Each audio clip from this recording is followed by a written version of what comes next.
할렐루야. 기도하고 시작하겠습니다. 하나님, 오늘도 예수 그리스도께서 우리를 위하여서 이 땅에 오시고 산 소망이 되신 복음서에 대해서 우리가 공부하고자 합니다. 이 복음서가 그냥 단순히 예수님에 대해서 알아가는 것에 그치지 않게 해주시고 우리 모든 삶의 산 소망이신 예수 그리스도를 붙잡는 귀한 공부의 시간을 될 수 있도록 함께하여 주옵소서. 감사드리며 예수님의 이름으로 기도드립니다. 아멘. 자, 오늘은 누가복음과 요한복음을 하도록 하겠습니다. 누가복음과 요한복음 하고요. 제가 오늘 이제 9째 주인데 오늘로 이제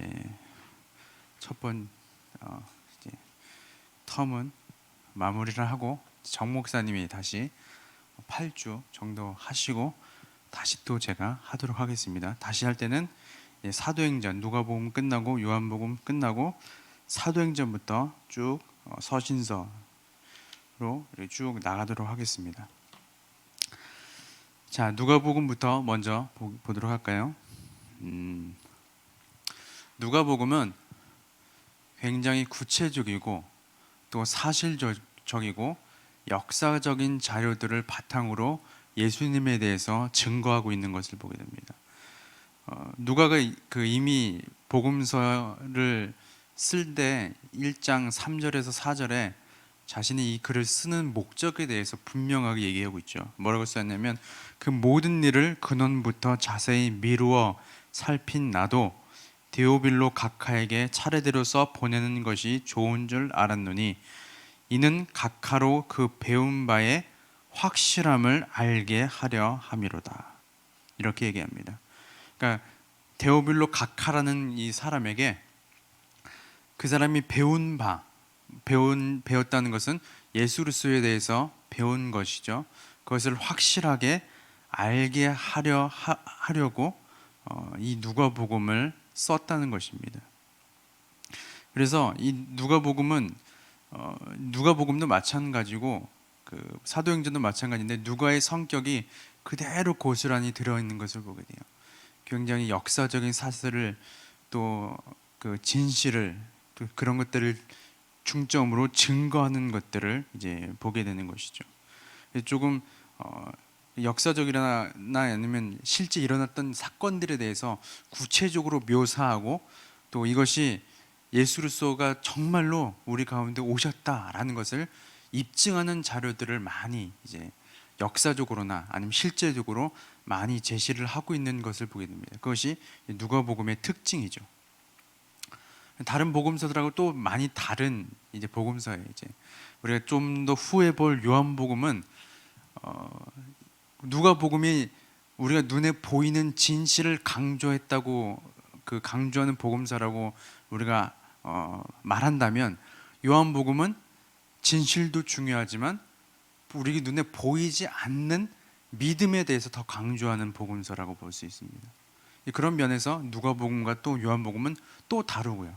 또 무엇을 중점으로 복음서를 작성했느냐에 따라서도 또 달라지게 됩니다.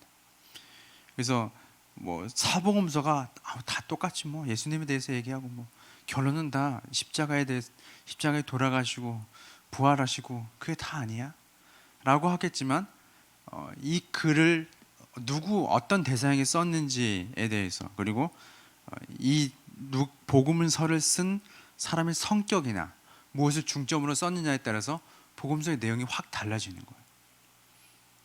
그걸 참고하셔서 보시면 복음서가 이래서 좀 다르구나 라는 것을 보게 되죠. 근데 보통 마태, 마가, 누가복음은 거의 비슷비슷해 보이잖아요.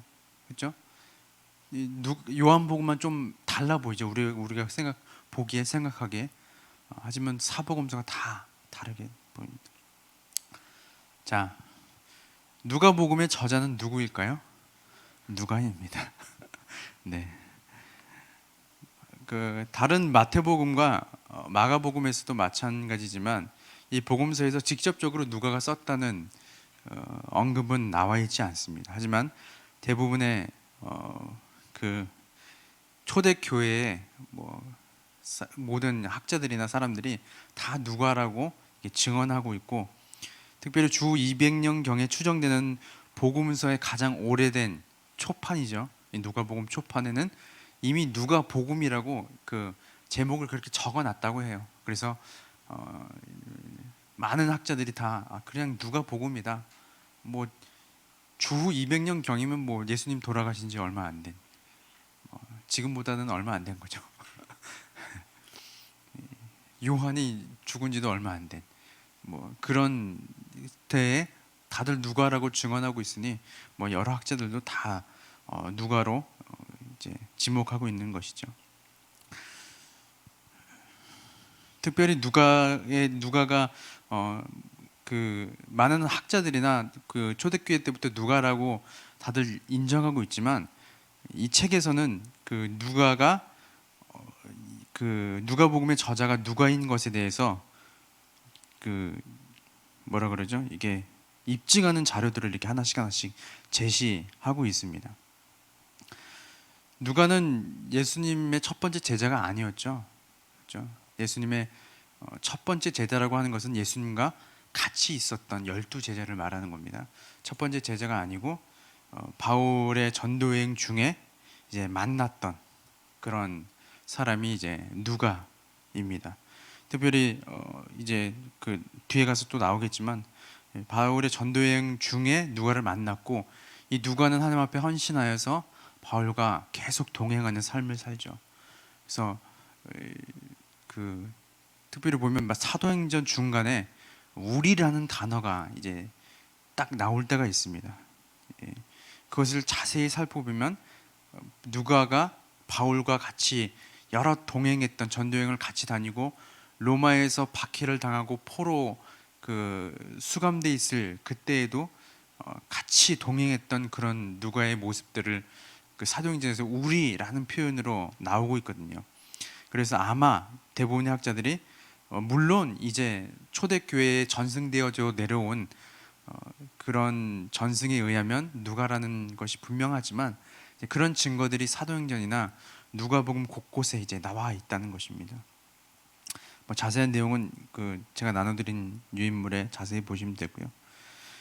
그리고 누가는 의사라고 우리가 많이 알고 있죠. 왜냐하면 누가복음이나 사도행전에 굉장히 전문적인 지식들을 많이 보고 있는 그 나와 있는 것을 보게 됩니다. 특별히 누가복음에 뭐 열병이 있다. 보통 병에 대해서 우리가 다른 복음서에서는 열병이라고 꼭 지칭하지 않거든요. 그냥 병이 있다. 뭐 이런 식으로 하는데, 누가복음에서는 특별히 열병, 뭐 병에 대해서 병이 어떤 상태인 것에 대해서 누가는 알았다는 것이죠. 이제 열병이 있다. 그리고 문둥병에 대해서도 더욱 전문적인 지식을 뭐 가지고 있던 것을 보게 되고, 또 더 나아가서는 어떤 여인이 그 혈류증을 앓던 여인이 이 누가복음에서 뭐라고 묘사하고 있냐면, 다른 의사들한테 돈을 다 허비했지만 다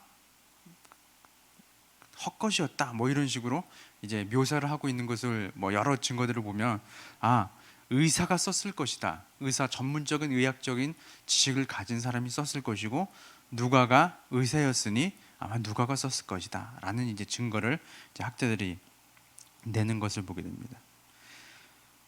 그리고 누가는 이제 그 이방인이죠.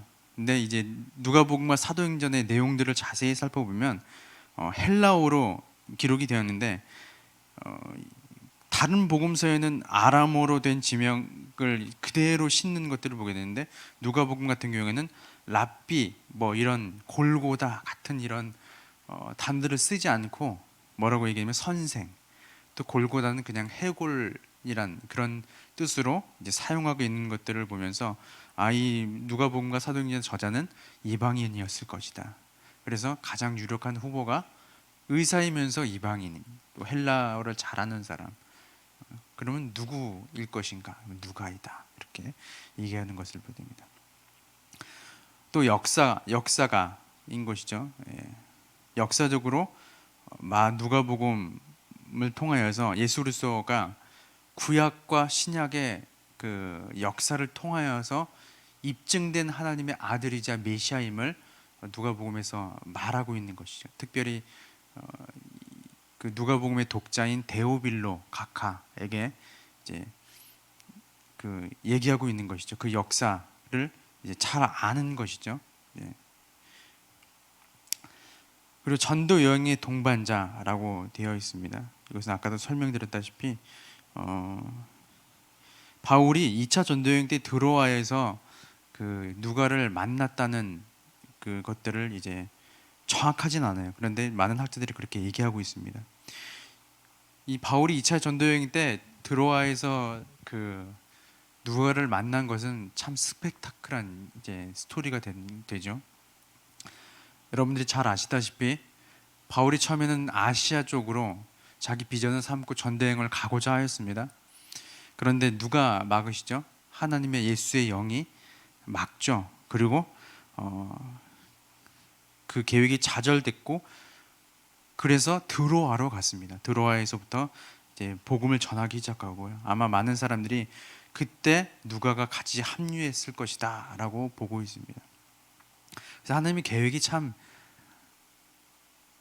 물론 이제 그 많은 학자들이 뭐 좀 거시적인 그 큰 눈으로 보기에는 소아시아를 전도하기 전에 유럽을 전파하기 위해서 하나님께서 바울을 허락하지 않으셨다라는 것들도 볼 수 있지만 또 한편으로는 누구를 만나기 위해서 바울이 누가를 만나게 하기 위해서 하나님께서 또 예수의 영으로 허락하지 않았던 것을 우리가 이것을 통해서 또 볼 수 있는 것이죠. 사실 그 누가를 만남으로 말미암아 누가가 대단한 업적이라고 하긴 그렇죠. 대단한 일을 한 거잖아요. 우리가 예수 그리스도에 대해서 정말 진실되고 사실된 모습으로 예수님을 복음서로 보게 되었고 또 우리가 뒤에 가서 또 보겠지만 누가는 바울과 굉장히 충성된 사람이었습니다. 바울 옆에는 항상 누가가 쫓아다녀요. 물론 이제 바울의 그 3차 여행, 2, 3차 여행 중에 바울의 순교 장면이나 이런 것들은 자세히 나와 있지 않지만 많은 학자들이 그 전에 헤어졌을 것이다 이렇게 얘기하고 있지만 어쨌든 누가는 바울하고 꼭 붙어 다녔던 그런 신실한 동역자인 그 누가였던 것이죠. 바울도 어쩌면 하나님께서 그냥 단순히 소아시아를 전도하지 말라는 것이 유럽에 아니면 예루살렘의 그쪽 지역에 전도를 한 하나님의 목적이 있었을 뿐만 아니라 어쩌면 누가를 또 만나게 하셨을 수도 있겠구나. 사실 누가가 또 누가복음을 작성했을 뿐만 아니라 사도행전도 굉장한 또 많은 사람들이 도전을 주는 성령행전이라고 얘기하는 또 그것들을 또 만들게 되는 것이죠. 그래서 하나님의 일들이 참 이 내용을 보면 어떻게 인도할지 우리가 짐작도 못하고요. 감히 우리가 생각도 못할 것 같고 그냥 순종할 밖에 없을 것 같아요. 바울이 이때 당시 소아시아에 가기로 한 걸 막았을 때 얼마나 이해가 안 됐을까요? 하나님 복음 전하겠다는데 그렇죠. 근데 평생의 동역자를 거기서 만나게 되는 거죠. 네. 그런 것들이 보면 참 하나님은 정말 신실하신 분인 것 같아요. 네. 그런 것들도 보게 되는 거죠. 이런 대목을 통해서. 자, 나머지는 한번 읽어보세요. 제가 얘기한 것들이 여기 다 들어있어요. 자, 연대와 배경을 보겠습니다. 누가복음은 대략 주후 60에서 61년경 가이사라, 어떤 사람들은 로마라고 얘기하는 사람도 있고요. 그래서 기록된 것으로 추정된다라고 합니다. 왜냐하면 누가복음도 마찬가지로 예루살렘 성전 파괴에 대한 내용이 없고요. 70년 이전인 것이죠. 하지만 이제 바울의 3차 전도여행 그리고 바울의 순교하는 그 때까지 언급이 어떤 그 사도행전에 그 언급이 없거든요. 그런 언급이 없던 것으로 봐서 이제 사도행전을 이제 누가복음에는 연대를 정확하게 측정하기가 좀 힘든데 왜냐하면 사도행전은 연대를 측정하기가 좀 그나마 괜찮거든요. 근데 사도행전과 아마 누가복음은 동시대 그 비슷한 시기에 썼을 것이다, 이렇게 많은 학자들이 주장하고 있습니다. 왜냐하면 누가복음과 사도행전의 수신자가 똑같아요. 데오빌로라는 사람입니다. 그래서 아마 누가복음과 사도행전은 연이어서 쓰는, 어떤 사람들은 누가복음 제2의 누가복음이라고 얘기해, 사도행전을 제2의 누가복음이라고 할 만큼 그 내용이 이어지는 것이 누가복음과 사도행전이거든요. 그래서 아마 동일한 시기에 썼을 것이다, 이렇게 얘기하는 것이죠. 그래서 대략 60에서 61년경 이렇게 얘기하고 있는 것을 보게 됩니다. 자, 수신자는 청중은 데오빌로라는 사람이죠. 많은 학자들이 데오빌로는 뜻이 하나님을 사랑하는 자 또는 하나님의 친구라는 의미가 있는데, 그런 뜻이 있기 때문에 데오빌로라는 사람의 이름을 지칭하는 것은 아닐 것이다 라고 얘기하는 학자들도 있고요. 하지만 그때 당시에 데오빌로 각하라고 하였을 때 그 각하라는 호칭은 그 어느 이제 고위직에 있는 사람들을 표현할 때 각하라는 말을 쓰거든요. 함부로 쓰지 못합니다. 왜냐하면 그 각하라는 명칭을 함부로 썼다가는 큰일 나거든요. 그런데 각하라는 명칭을 썼기 때문에 어떤 한 사람을 지칭하는 것일 것이다 라고 대부분의 학자들이 주장하고 있죠. 하지만 물론 이제 데오빌로 각하에게 썼겠지만 동시에 많은 이방인들과 많은 복음을 필요로 하는 사람들, 그리고 이미 들은 복음에 대해서 흔들리고 있는 사람들에 대해서 그런 사람을 대상으로 썼다는 것은 분명한 것 같습니다.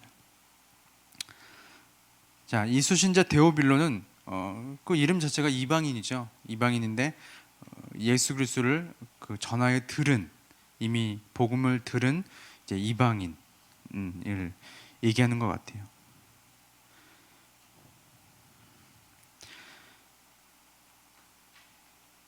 그 수신자 맨 밑에 단락 한번 보세요. 결론적으로 누가는 자신의 신앙에 대해 확신하지 못하고 흔들리고 있는 한 이방인 그리스도인에게 편지를 쓰고 있는 것으로 보인다.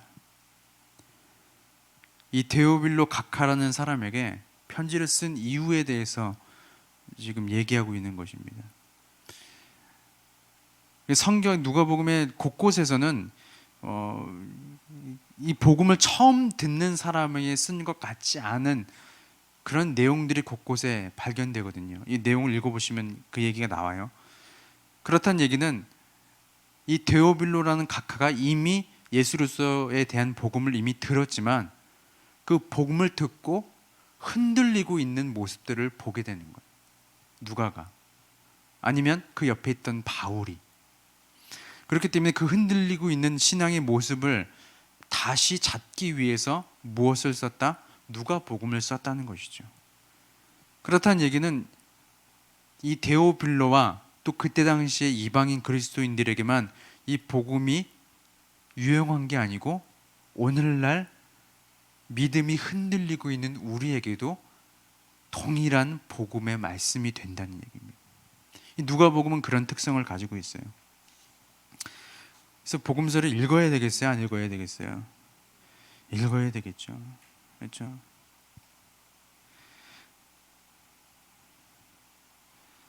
자,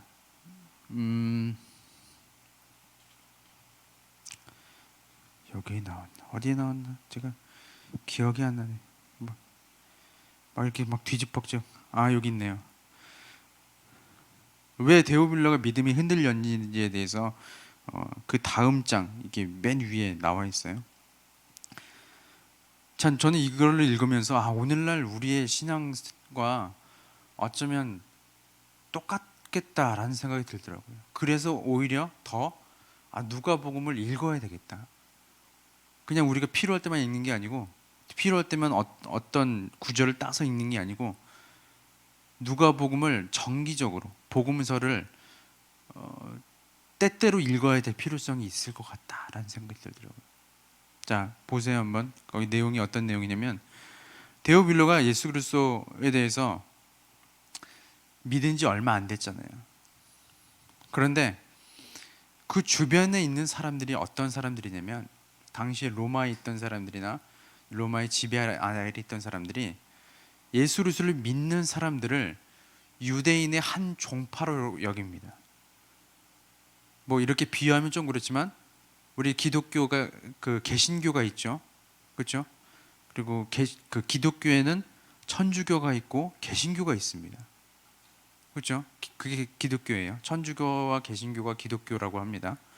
그리고 그 개신교 안에, 그 개신교 안이 아니죠, 개신교에서 하나님을 잘못 믿어서 빠져나간 이단이라는 단체들도 있어요, 그렇죠? 신땡지나 그런 하나님의 땡땡 이런 그런 이단들이 있습니다. 근데 이때 당시에 그 누가복음이 있던 이때 당시에 사람들이 크리스찬을 어떻게 봤을까요? 이단처럼 보지 않았을까요? 물론 신천지들이 이런 것들을 주장해요, 실제로. 참 이런 것들을 왜 이렇게 적용하는지 모르겠어요, 그렇죠? 근데 분명히 이단인 게 확실한데. 근데 유대인의 입장에서는, 유대교의 입장에서는 예수 그리스도를 믿는다는 것 자체가 이단인 거예요. 잘못된 거란 말이에요. 왜냐면 아직 메시아는 오지 않았는데 쟤들은 메시아가 왔다 그래. 그리고 메시아가 죽었다 그래. 부활했다 그래. 그럼 믿어. 그 사람들에게는 이단인 거예요. 근데 이때 당시에 대부분의 유럽에서는 유대인들이 다 퍼져 있었거든요.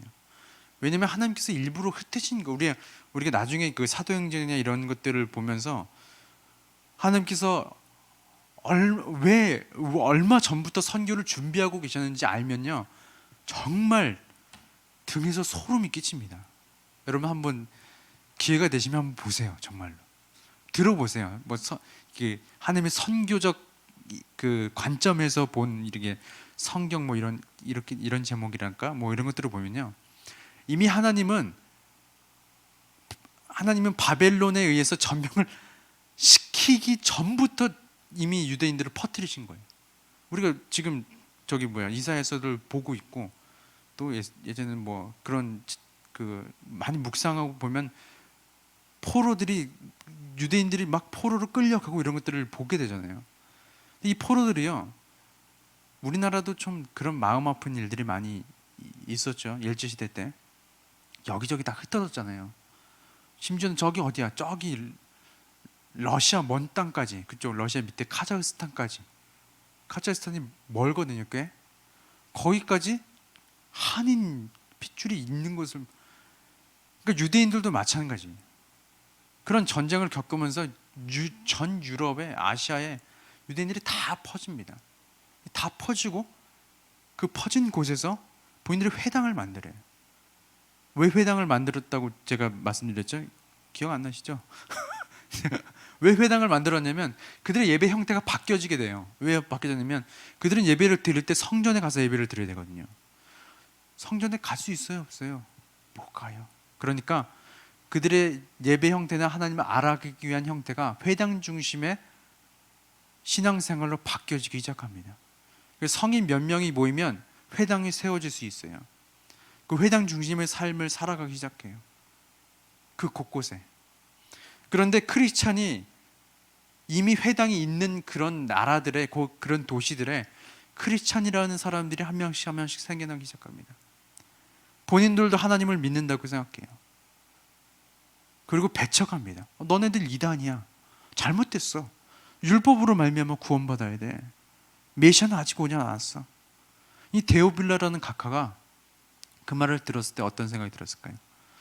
그런가? 우린 그냥 유대교의 갈라져 나오는 한 종파에 불과한 것인가? 잘못된 종파?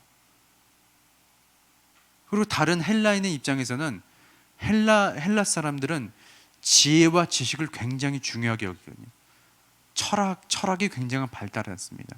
그래서 사람이 생각하기에 이해되지 못하면 그것은 진리가 아닌 거예요. 쉽게 말씀드리면 그것이 헬라 사람들의 모습이에요. 그들이 보기에 크리스찬이라고 믿는 사람들은 어때 보여요? 어리석어 보이는 거예요. 그 로마 고린도전서에 나오잖아요.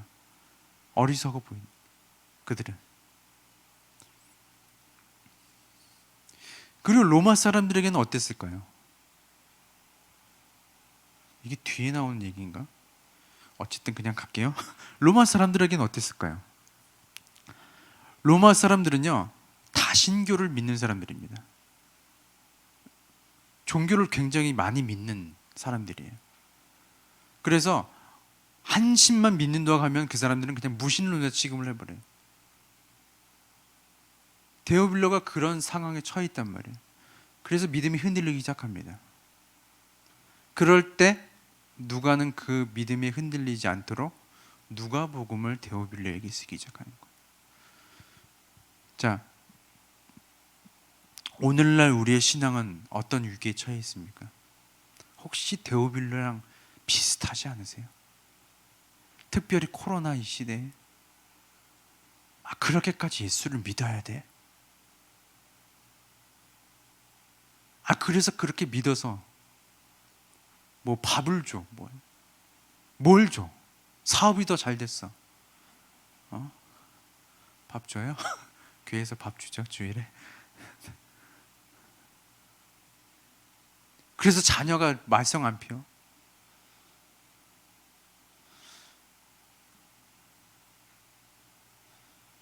그런 얘기를 들을 때마다 어쩌면 우리 모두는 아니겠죠.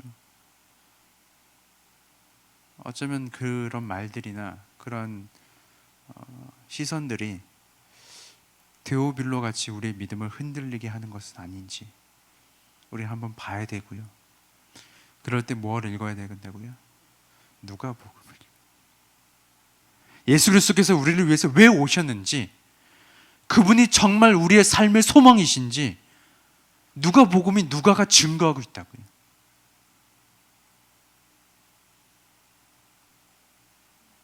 그걸 통해서 우리가 예수님이 정말 진리시구나 붙잡고 살아가게 되는 거예요. 그래서 누가복음은요, 그냥 단순히 데오빌로에게만 쓴 것이 아니고 여러 가지 이런 상황들 가운데서 믿음이 흔들리고 있는, 예수 그리스도에 대한 진리가 흔들리고 있는 사람들에게 맞는 것이 누가복음의 모습인 것이죠. 자, 요한복음 또 다릅니다. 요한복음도 너무 재밌어요. 자, 저작 동기와 목적을 보겠습니다. 저작 동기와 목적은 아까도 계속 말씀드렸다시피 그리스도의 생애에 대한 정확한 이야기를 제시하고 완전하고 동시에 구세주이신 그리스도를 소개하는 거예요. 그 믿음이 흔들리지 않기 위해서 사실적으로 묘사하는 겁니다. 예수님이 어떠한 분이신지, 어떻게 행하셨는지 사실 그대로 적어두시고 진실 그대로 적어놓은 것입니다.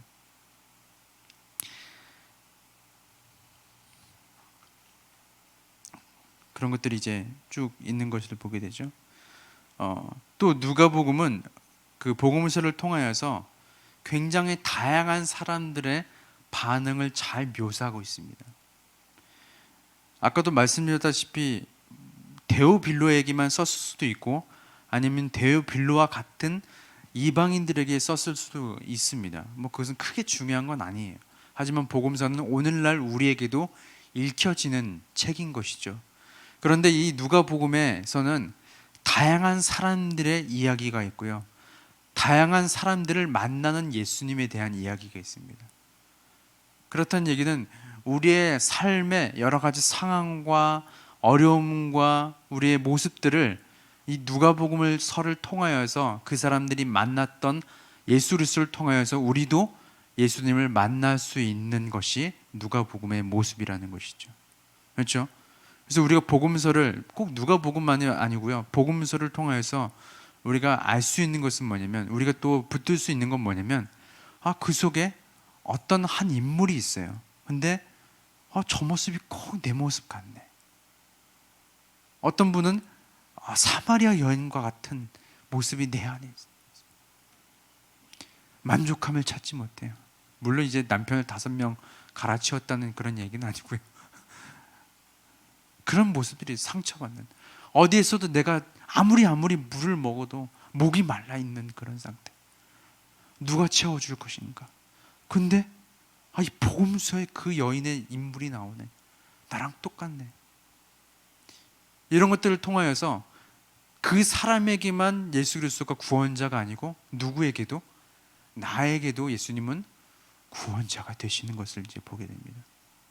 그것들이 이제 복음서들의 특징인 것이죠. 그래서 복음서를 우리는 읽을수록 그런 사람들을, 예수님을 만난 사람들을 우리도 만나게 되고, 동시에 예수님을 우리가 거기서 그 말씀을 통해서 만나게 되는 거예요. 그런 목적으로 이제 누가가 쓴 것이죠. 자, 다른 복음서들과의 관계가 있습니다. 특별히 누가복음에는 독특하게 나타나는 비유들이 있어요.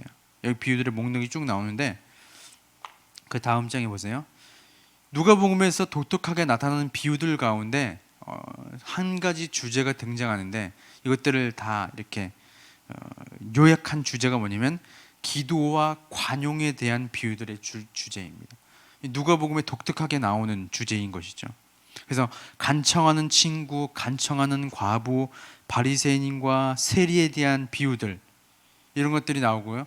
또 예수 그리스도께서 기도에 집중하셨다라는 것들이 또 말씀을 통하여서 전해지기, 또 관용에 대한 것도 중점적으로 비유를 통해서 나오는데, 부자와 나사로, 여러분 잘 아시죠?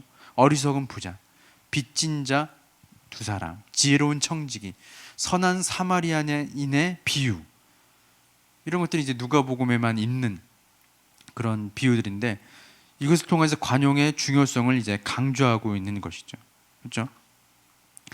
누가복음에 독특하게 나오는 비유들의 모습입니다. 다른 복음서와는 다르게.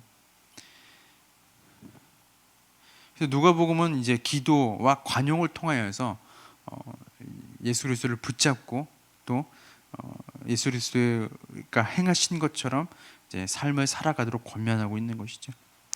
자, 메시지를 보겠습니다. 누가복음의 메시지는요, 빨리빨리 해야 되겠네요. 시간이 나눌 건 많은데. 네. 누가복음의 메시지는 예수 그리스도 구세주입니다. 이게 참 중요한 메시지인 거예요. 왜냐면, 왜 중요하냐면 데우블로의 상태가 어떠한지 우리가 알았기 때문에, 그에게 있어서 예수 그리스도 그리고 구세주라는 분이 어떠한 분이신지가 굉장히 중요한 메시지로 다가오게 되는 것이죠. 그렇죠? 자, 오늘을 위한 요점을 한번 보세요. 이 말은 무슨 말이냐면, 누가는 누가복음을 통하여서 그 사실에 대해서 우리에게 말하였습니다. 그리고 그 사실을 안다는 것은 우리는 그 사실을 전해야 할 의무가 있다는 것과 마찬가지라는 거예요. 이게 오늘을 위한 요점입니다. 그래서 우리가 예수 그리스도에 대해서 알고 있죠. 구세주가 어떠한 분이신지 누가복음의 그 사실을 통하여서 우리가 그 사실을 알았게 됐죠. 그렇다면 그 사실을 가지고 우리는 어떤 자세로 있어야 되는가라고 질문하는 것입니다. 자, 또 하나의 메시지는 역사입니다. 누가는 예수님을 역사적인 사건들이나 인물들과 연관지어 소개하고 있습니다. 그래서 누가가 기록한 모든 기록들이 다 역사적인 사실과 실제로 일어났다는 것을 입증하고 있는 것을 이제 보게 되는 것이죠. 그것이 이제 누가복음의 중심 메시지입니다. 그리고 또 하나의 메시지는 사람들과 여자들입니다. 참 이것도 여기 있는 내용을 좀 요약하자면요, 요약하는 건 아니고 제가 들었던 마음을 또 나누는 겁니다. 한번 읽어보세요. 우리가 늘 생각하기에 하나님과 인간과의 관계에 대해서 한번, 물론 우리가 알고 있지만 한번 볼 필요가 있어요. 누가복음은 누가복음을 통하여서 하나님이 사람을 대하는 모습이 어떠한지 우리가 볼 수 있는 거예요. 무슨 말이냐면, 보통 많은 사람들이 신과 사람과의 관계는 어떤 관계로 많이 묘사되냐면 수직적인 관계로 묘사됩니다. 신이 뭔가를 요구하면 인간이 그 요구에 대해서 마땅히 응답을 할 의무가 가지고 있어요. 굉장히 수직적인 관계. 직장 상사와 밑에 있는 사람들의 관계보다 더 수직적인 관계. 우리는 그렇게 늘상 생각하는데 누가복음에서 만나는 예수 그리스도는 굉장히 인격적입니다. 오히려 이 사람이 이분이 하나님이 맞으신가라고 할 정도로 굉장히 사람과 같은 모습을, 그리고 그 사람과 같이 사람들을 대하는 모습들을 우리가 누가복음에서 볼 수 있어요. 사실 그게 하나님의 성품이거든요. 인격적인 하나님의 모습이거든요. 굉장히 파격적인 거예요, 사실은. 놀랍지 않으세요? 이 세상의 모든 신들은 다 수직적인 관계라니까요. 근데 누가복음에서 소개한 예수님과 하나님과 사람의 관계는요, 수직적인 관계가 굉장히 인격적인 관계. 사람을 인간적으로 대해줍니다. 그래, 내가 너의 마음을 잘 안다. 얼마나 힘들어. 그런데 수직적인 관계는 어때요? 네 믿음이 약해서 그래. 더 잘 믿어야 될 거 아니야. 교회 안에서도 이런 얘기 많이 듣죠. 하나님을 오해하고 있는 거예요, 그런 사람들은. 하나님 그런 분이 아니십니다. 누가복음에서 그런 하나님을 얘기해 주고 있는 것이죠. 자, 또 하나의 메시지는 사회적 관심입니다. 이것은 앞서서 얘기했던 것과 인격적인 하나님이시기 때문에 긍휼한 마음을 가지시고 그 긍휼한 마음을 실천하시는 분이십니다. 그것이 누가복음에 나와 있습니다. 자, 그리고 마지막은 성령입니다. 각 복음서마다 성령이 꼭 주제로 들어가죠. 그렇죠? 성령 하나님에 대해서 이제 말씀하고 계십니다.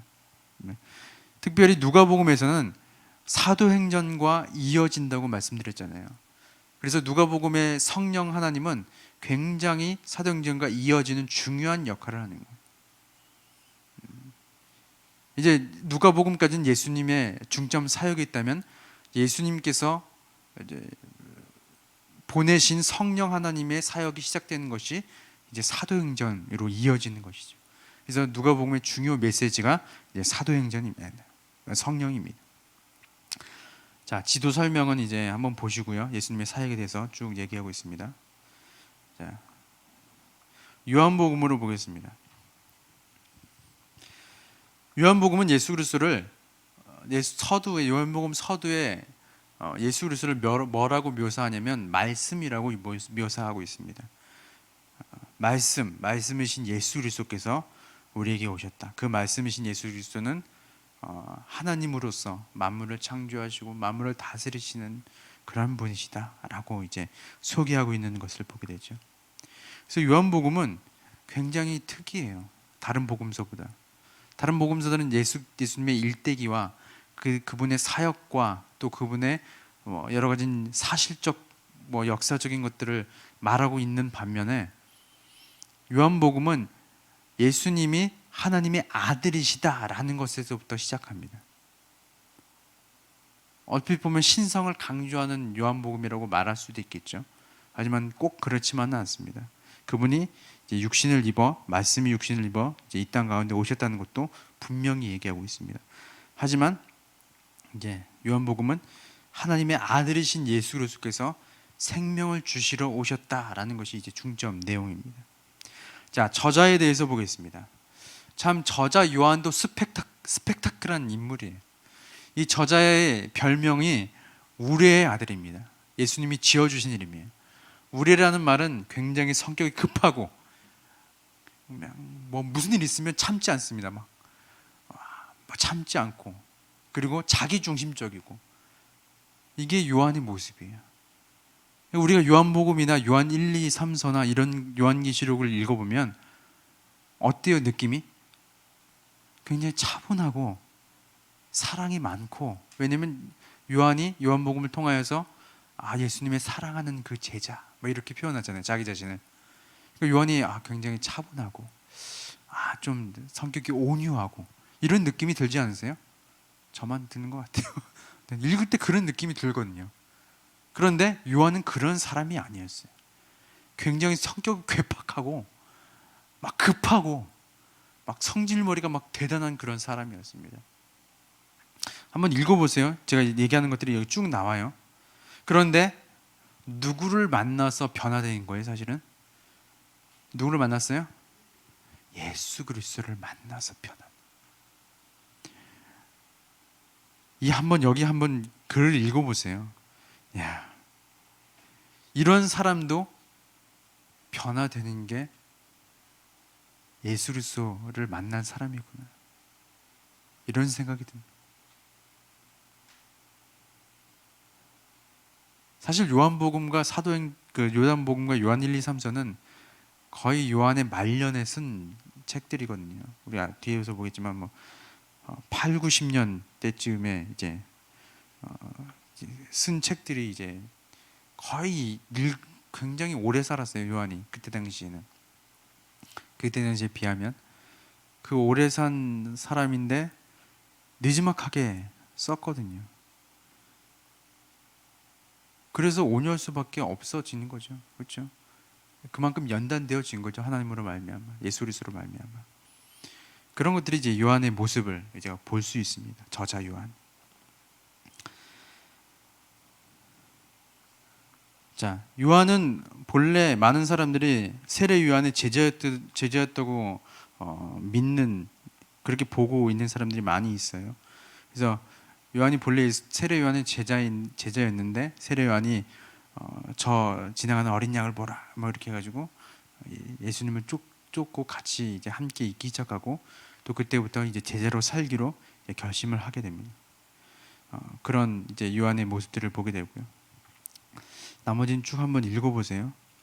자, 요한의 삶에 대해서 쭉 얘기하고 있습니다.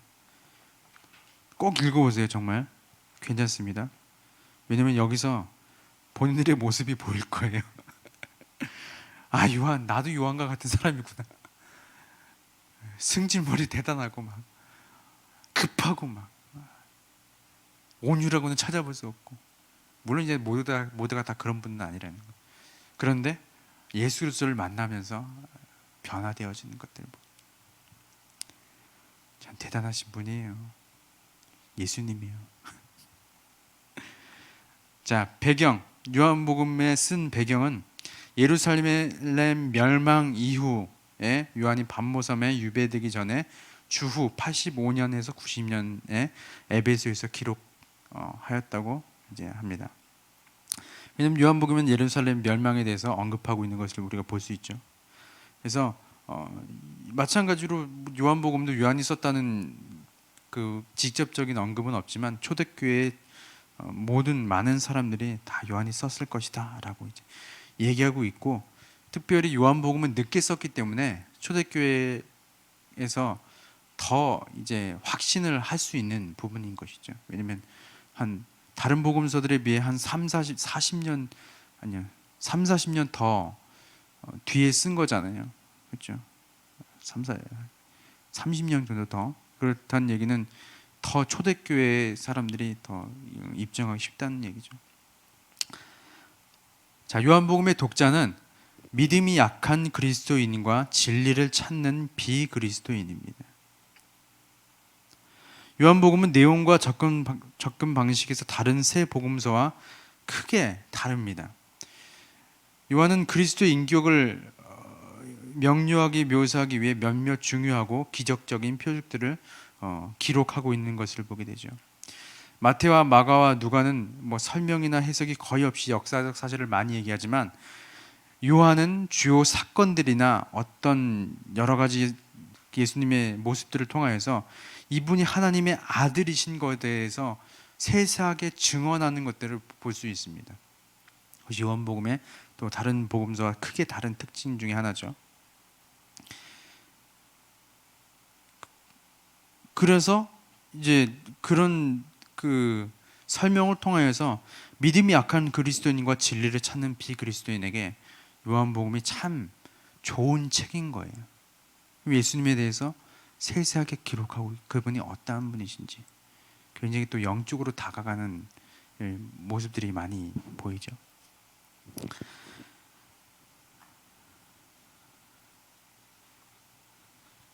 자,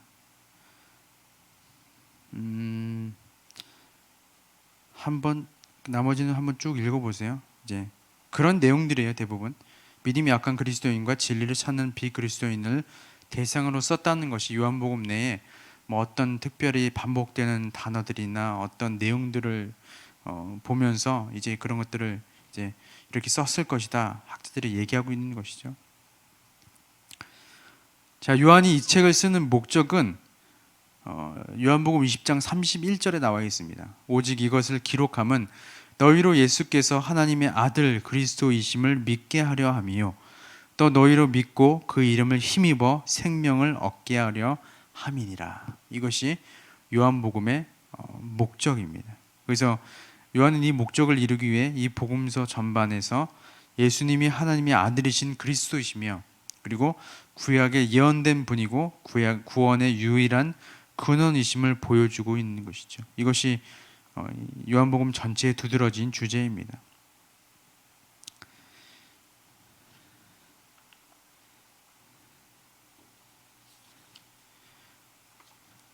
자, 나머지는 한번 읽어보세요. 이렇게 해야 인터넷에서 들어보신 분들이 궁금해하죠. 궁금하죠? 네. 와서 받아가세요. 제가 복사해드릴게. 괜찮아, 재밌어요. 책. 한번 전에 들은 거 저번 주에 들은 거 읽어보셨어요?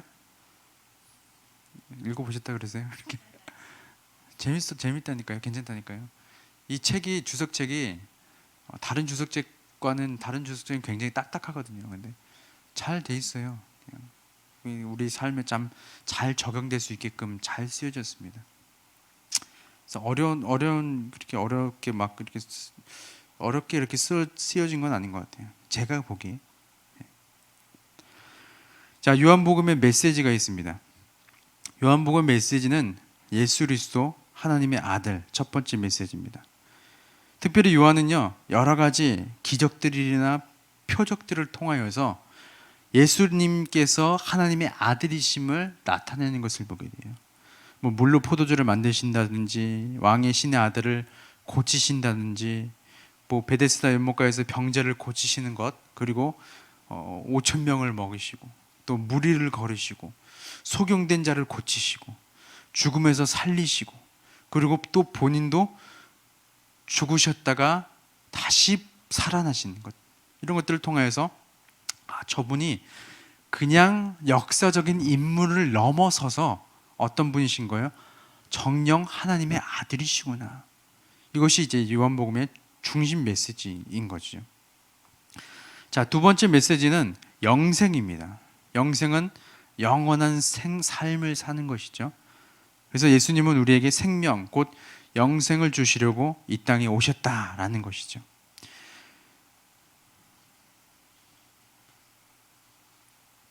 자, 그리고 세 번째는 믿음입니다. 제가 이건 좀 길게 좀 설명을 할게요. 많이 길게는 아니고 아까 누가복음과 요한복음에 조금 다른 것들이 있다고 말씀드렸죠. 요한복음은 특별히 믿음에 대해서 강조하고 있는 것을 보게 됩니다. 믿음에 대해서 아까 얘기했던 게 여기 나오네요. 제가 여기 짬뽕이 돼가지고 뭐 어쨌든 같은 시대거든요. 비슷해요. 자, 믿음에 대해서 요한복음을 특별히 얘기하고 있는 것을 보게 돼요. 아까도 말씀드렸다시피 데오빌로가 처한 상황이 이제 요한이 복음서를 썼던 그 시대의 상황과 비슷한 배경이잖아요. 여기에 이제 요한은 회의적인 세상의 글을 향해 글을 썼다 이렇게 시작하고 있죠. 그 단락을 한번 잘 읽어보세요. 제가 아까 말씀드렸던 내용들이 여기 있습니다.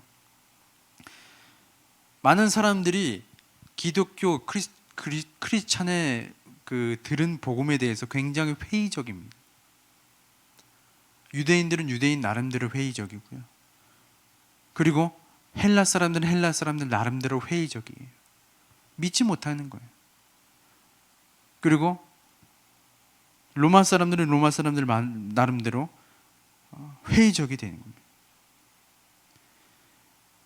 그것 가운데서 요한은요, 누가는 그런 상황 가운데서 하나님의 역사적인 사실로 말미암아 예수 그리스도께서 이 땅에 오신 것을 사실로 증거하고 있지만, 요한은 또 어떤 방법으로 증거하고 있냐면 우리가 믿음으로 말미암아 증거하고 있는 것을 보게 돼요. 어떻게 보면 굉장히 추상적일 수 있는, 누가복음에 비하면 추상적일 수 있는 단어인 것이죠. 옛날 고대 그 초대교회라고 하긴 좀 그렇지만 오래 전에 있었던 이제 안셀림이라는 철학자이자 신학자이자 신부였던 사람이 있었습니다. 그 사람이 유명한 이게 격언이라고 해야 되나, 말이 있어요. 신학을 공부한 사람은 다 알아요. 이런 무슨 말인지. 우리가 성경을 이해하려고 하면 우리가 성경을 이해해서 믿는 게 아니고 믿을 때 성경이 이해된다, 이런 말을 했어요. 요한복음이 딱 그런 경우인 거죠. 그렇죠? 우리가 성경에 대해서 이해할 수가 있나요? 사실은 절대 이해 못합니다. 예수님이 물을 포도주로 만들었다는 게 사실 어떻게 이해가 돼요? 제가 예전에 했는지 모르는데 한동대 초대 총장이 MIT 나오셨나, 나사에서 근무했다 그랬나, 다 까먹었는데 어쨌든 그분이 미국에서 그렇게 나사에서 근무했을 정도로 굉장히 과학자였어요. 근데 그 부인이 갑자기 간증 시간이 됐죠. 제가 이번 주일에 간증합니다. 기대하세요. 근데 그분 부인이 굉장히 신실한 믿음을 가진 사모님이었어요. 권사님이었어요.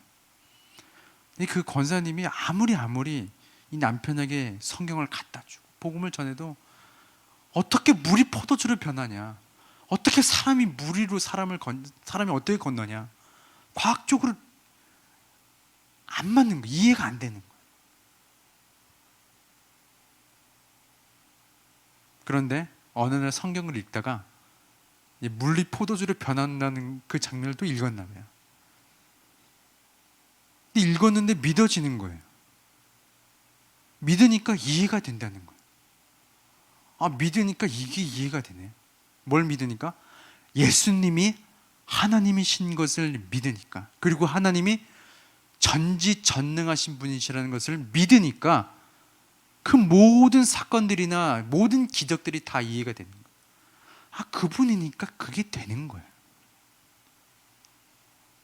그래서 예수 그리스도를 영접하고 미션 스쿨을 세우고, 조금 중간에 좀 안 좋은 조금 이렇게 말들이 많이 좀 있었지만, 어쨌든 그분이 이제 간증하는 것을 제가 예전에 대학생 때 들었던 기억이 있습니다. 굉장히 또 도전이 됐었어요. 요한은 그 믿음에 대해서 강조하고 있는 것을 보게 됩니다. 근데 그 믿음이요, 자, 맨 밑에 줄 보세요. 그러나 구원하는 신앙을 소유하는 것, 믿음은 진리에 지적으로 동의하는 것보다 훨씬 많은 것을 내포한다. 우리가 생각하는 믿음은요, 어떤 수준에 머물러서는 안 되냐면, 예수 그리스도가 우리의 구주가 되시네, 나 그거 인정해. 여기에 머무르는 것은 반쪽짜리 믿음인 거예요. 예수 그리스도가 우리의 구세주인 것을 믿는다면 그분이 하시는 모든 말씀을 다 순종하는 것에까지 나가야 믿음이라는 것이죠. 그것이 요한이 말하는 믿음에 대한 주제입니다. 그렇죠? 그래서 우리가 믿음에 대해서 정의로 좀 다시, 이미 내리신 분도 있지만 다시 좀 되새겼으면 좋겠어요. 믿음은 그냥 단순히 예수님이 우리의 구주신 것을 믿습니다. 이것은 어떤 짜리 믿음이라고요? 반쪽짜리 믿음이에요. 믿습니다. 그렇다면 하나님께서 우리에게 오늘 저에게 말씀하시는 것이 무엇입니까? 저는 그 말씀에 순종하는 삶을 살겠습니다. 이것이 요한이 복음서를 통해서 말하는 믿음의 모습입니다. 우리는 어떤 믿음을 소유하고 계신가요? 요한복음을 한번 읽어보십시오. 저기 숙제 해오셨어요? 마태복음, 마가복음? 네, 검선하지 않습니다. 나중에 한번 또 읽어보세요. 자, 또 하나의 주제는 성령입니다. 요한복음은 참 성령에 대해서 많은 부분을 할애하고 있는 것을 보게 돼요. 특별히 요한복음에서 성령에 대한 핵심적인 가르침은 그분을 보혜사라고 설명하고 있는 것이죠. 그 문자적 의미로는 우리를 이제 곁에서 함께 계시는 분, 또 상담해 주시는 분, 뭐 이런 뜻이 담겨져 있습니다. 보혜사로서 성령의 주된 사역은 이제 요한복음의 안에 있는 것들을 이제 그대로 이렇게 사역들을 나열한 거죠. 성령은 예수님께서 떠나신 이후에 예수님을 믿는 주라 시인하는 모든 자들의 안에 거하시고 또 그들을 말씀으로 가르치시고 또 가르침을 예수님께서 가르쳐 주신 것을 떠올리게 하시고 기억나게 하시고 또 진리를 보여주시는 역할을 하십니다. 그리고 또 더 나아가서 세상 앞에서 그리스도를 증거하세요. 그리고 그 사람들의 마음 가운데 죄를 깨닫게 하시고 그 죄를 회개할 수 있도록 도와주십니다. 이런 것들이 요한복음에 나오는 성령의 사역들인 것이죠. 자, 마찬가지로 요한복음의 큰 메시지 중에 하나가 이제 부활입니다. 특별히 요한은 부활에 대해서 굉장히 중요한 그 비중을 두고 있어요. 왜냐하면 요한복음의 큰 주제는, 큰 메시지는 예수님이 누구의 아들이다? 하나님의 아들이시다에 큰 비중을 두고 있기 때문에 예수님이 부활하신 사건은 요한복음에 있어서 정말 중요한 사건이 됩니다. 부활의 사건을 통해서 이분은 그냥 인간으로서 위대한 일을 하셨던 선지자와 같은 사람을 뛰어넘어 어떤 분이에요? 정말 진정으로 하나님의 아들이셨구나라는 것을 부활을 통하여서 최종적으로 증명하고 입증하는 것이죠. 왜냐하면 부활 전에 있는 여러 가지 증거들이나 기적들은 이미 구약에 있던 선지자들이나 다른 사람들도 하나님의 능력을 입어 행할 수 있던 것들이에요. 그렇죠? 모세는 어때요? 모세가 바다를 가르치진 않았지만 어쨌든 하나님께서 모세를 통하여서 뭘 갈라하셨어요? 바다를 갈라. 다른 사람들, 엘리야는 구름을 타고, 다니엘과 세 친구들은 사자 굴 속에 들어가 살고 사자를 이렇게 이뻐해주고 막 이게 그렇다는 건 아니에요. 그냥 생각하는 거죠. 이게 상상하는 거죠. 어떤 사람들은 막 다른 사람들을 막 병을 고치기도 하고.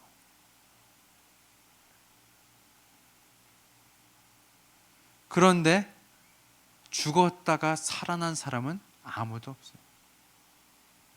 요한은 그것에 대해서 얘기하고 있는 것이죠. 어쩌면 많은 사람들이 예수 그리스도 그냥 인간적인 하나님 아니야. 지금도 그런 얘기하는 사람이 있죠. 어떤 사람들은 예수님이 외계인이었다. 그래서 막 죽은 척 하다가 이렇게 나와서 UFO를 타고 UFO를 타려고 이렇게 영화 같은데 그런 거 있죠. 이렇게 UFO가 위에 있으면 이렇게 뭐 이렇게 빨아들이는 것처럼 쭉 이렇게 올라가잖아요. 영화를 잘 안 보시는군요. 그런 영화, UFO 나오는 영화들은 다 그러더라고. 다 이렇게 수직으로 올라가, 뭐 이렇게 끈을 매단 것도 아닌데. 그러니까 어떤 사람이 그렇게 주장한다니까요. 예수님이 승천을 하실 때 그렇게 승천하셨을 것이다. 그래서 UFO가 구름 사이에 가려 있어서 구름 속으로 들어간 것처럼 밑에 있는 사람들은 보기 때문에 UFO라고 상상을 못했을 것이다. 그래서 이렇게 날아가셨다. 이렇게 막. 별의별 사람들이 다 있어요. 그렇죠? 어쨌든 그런 사람들 속에서 요한이 주장하는 것은 뭐냐면 예수님은 다른 선지자와 다르신 하나님의 아들이시다라는 것을 최종적으로 증명하고 있는 거예요. 뭐 어떤 사건을 통해서? 부활 사건을 통해서. 그리고 그 부활의 사건은 제자들의 삶을 변화시키고 그들이 궁극적으로 예수 그리스도를 적극적으로 전하는 삶을 되도록 그들의 삶을 완전히 송두리째 바꿔가시는 계기가 이제 부활 사건이죠. 그래서 부활은요 기독교 신앙의 기초입니다. 부활 신앙이 굉장히 중요한 기초인 것이죠. 자, 요한복음 여기까지입니다. 아유, 시간 내에 마쳤네요. 질문 없죠? 있으면 늦게 끝나요. 자, 오늘은 저는 이번 주까지 이렇게 하고요. 또 8주 후에 뵙겠습니다. 그동안 감사하고 제가 처음에 너무 그 책을 좀 깊이 읽고 책을 택했어야 되는데 일단 제가 책을 택할 때 그 제목과 또 그 목차들이 있거든요. 목차들이 참 목차의 제목들이 참 좋았어요. 그래서 좀 많이 도움이 되겠다라고 사서 봤는데 이게 너무 신학 서적 같은 거예요. 그래서 좀 많이 딱딱하고 어렵겠다 이런 생각, 이런 부담감을 가지고 시작해서 참 제가 7주 동안 마음이 참 많이 불편했습니다. 근데 저번 주와 이번 주는 제가 신나게 또 예, 재밌는 거라서 했는데 어쨌든 감사합니다. 네, 기도할까요? 하나님, 누가복음과 요한복음을 통하여서 그때 당시의 사람들, 그때 당시에 예수를 필요로 했던 사람들의 복음서가 아니라 오늘날 우리에게도 동일한 산소망신 예수 그리스도, 그분이 우리의 삶에 어떠한 분이신지 오늘 공부를 통하여서 보게 하심을 감사드립니다. 우리가 누가복음과 요한복음을 통하여서 우리가 때로는 그 사람들 삶 가운데 우리와 똑같은 삶이 보여질 때 이 복음의 말씀들이 우리에게 힘이 되게 하여 주시고 능력이 되게 하여 주셔서 때로는 하나님을 믿는다는 것 하나만으로 핍박을 당하고 또는 어렵고 힘든 상황 가운데 있을 때에 우리의 소망이신 예수 그리스도를 붙들고 부활의 소망이신 예수님을 붙잡고 살아가는 우리 모두가 될 수 있도록 성령 하나님 도와 인도하여 주옵소서. 감사드리며 예수님의 이름으로 기도드립니다. 아멘. 감사합니다.